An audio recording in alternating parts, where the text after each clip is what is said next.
Berapa banyak kasus pelecehan seksual yang dilakukan oleh oknum dokter yang masuk di kepolisian, di Polda Jabar? Bisakah Pak Dirkrim memberikan angka itu? Perkiraan saya angkanya 0. Oh, begini Perkiraan saya 0. Artinya apa? Artinya apa? Dugaan saya adalah, dugaan, tolong dikoreksi, bahwa banyaknya oknum dokter yang melakukan pelecehan seksual yang mendapatkan sanksi itu, organisasi menutup dirinya agar persoalan ini tidak terkuak ke publik, tidak dibawa ke ranah hukum. Bapak Reza Indragiri, Anda menuduh organisasi profesi menutup-nutupi kesalahan anggotanya, yaitu oknum-oknum dokter yang melakukan pelanggaran etik. Ini sama sekali tidak benar. Ini penggiringan opini yang salah. Hati-hati, Pak. Jadi kasus pelecehan seksual yang dilakukan oleh oknum, bukan hanya dari profesi dokter, tapi juga banyak dari profesi lain seperti polisi, guru, PNS, dan lain-lain. Semua merupakan tindakan pidana dan harus dilaporkan dan segera diadili.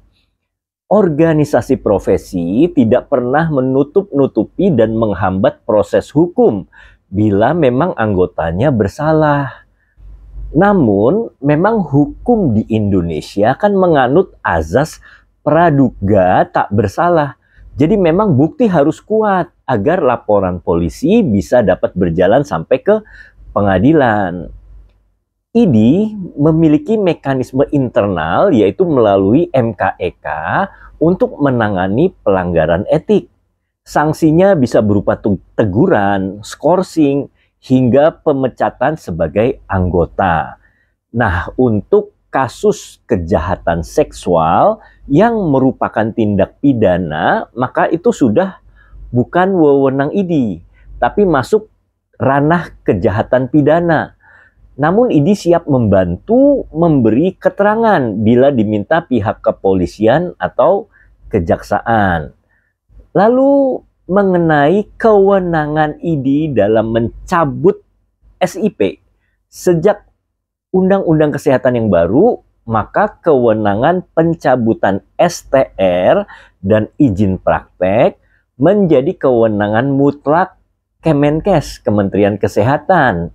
Hal ini memang menjadi kebijakan yang kurang tepat, sebab organisasi profesi tidak lagi dilibatkan dan diberikan kewenangan dalam memberikan rekomendasi baik kompetensi maupun izin praktek.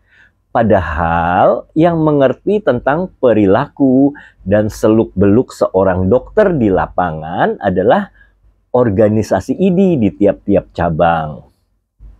Organisasi profesi ini berperan dalam melakukan pembinaan anggotanya, baik yang sifatnya preventif agar tidak terjadi pelanggaran maupun pemberian sanksi terhadap pelanggaran etik yang dilakukan anggotanya.